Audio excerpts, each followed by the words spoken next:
Wow. How did you know, or what made you not go deeper into the marriage route?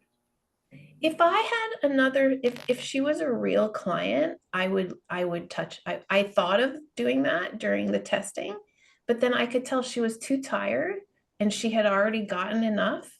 So I was like, I don't need to do that right now. So if she was a real paying client, I would check on that next.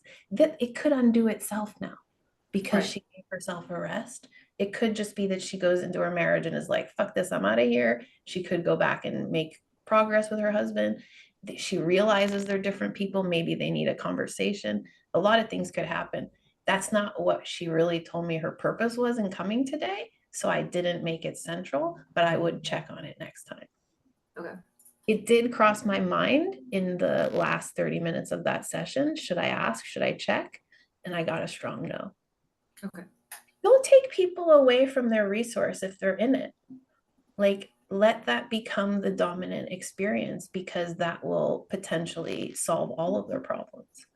If she can stay where she is right now, which remains to be seen, and that's not my problem, it's hers. If she can stay in that, her marriage will get solved. So we have to now give her the benefit of the doubt and just be like, come back later if you need to talk that one through. Okay. If she had started yesterday on the discovery call with my marriage is falling apart, I need to solve that, then I would have been on that topic today.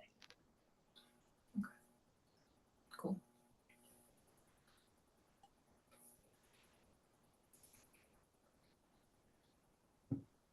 Just remember, Sierra, that I'm not here to solve people's problems, and I'm not here to figure out which problems to solve either. I'm just here to follow whatever is current and presenting itself right now. Yeah, because she had this deep belief stuck that she was a system changer. And I just thought, like, how do you know for sure? Yeah. Like, wow, like how do you know that for sure? Like I know there's all these things and I'm deep into the all the enneagrams and the gene keys and all that stuff. I'm like, man, I know for sure that if I let it, I would get swept away in all of that. So I was familiar with that feeling of this is just the way that Yes. I should, this is my karma, this is my deal right now. And I have no benefit or interest in challenging people's identity. Right.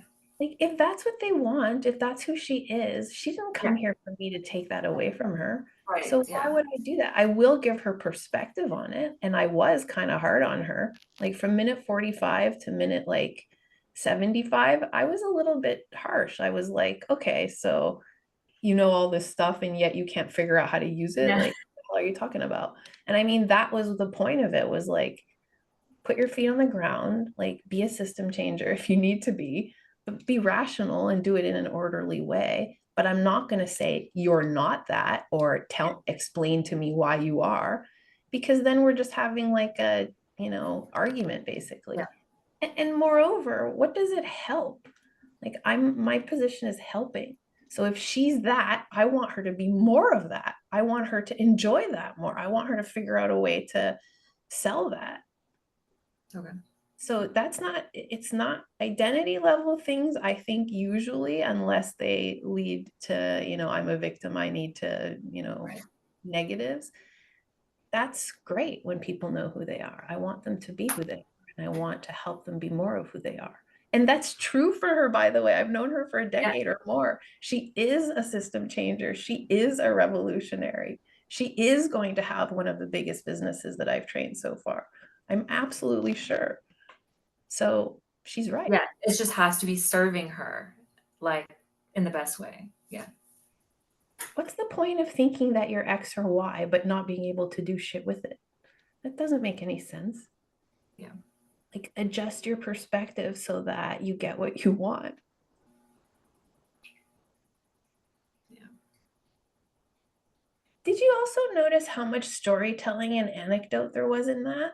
Like, that's not super traditional ACH, but I do think in a case like hers, it really helps because she's looking at me and we're looking in the mirror. I'm also a soul provider. I'm also an entrepreneur. I've also been in the honey. I'm in the honey right now.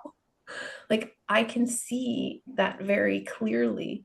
If I can reflect that in an honest way, that's hypnotic. It's very hypnotic. Did you see how much she laughed when I was telling my stories of like, remember my Instagram of 2 years of whatever? It really made her feel like, oh yeah, I'm not alone. Yeah, that helps. When I heard her do the bubbles, when she was like, and I have no idea where any of that came from. What was she even talking about? Go back and watch it. It came literally out of left field. Suddenly we were talking about something, and suddenly she's telling me something about, and I feel like, oh, it was ETM, right? I said, how do you feel? Suddenly she's telling me I have pain, it's discomfort. Oh, I feel freedom. I was like, what? I didn't know what she was talking about. Oh, I feel better. I was like, okay, keep coming. What do you like? Well, bring it. I feel bubbles. I feel lightness. I see my children laughing.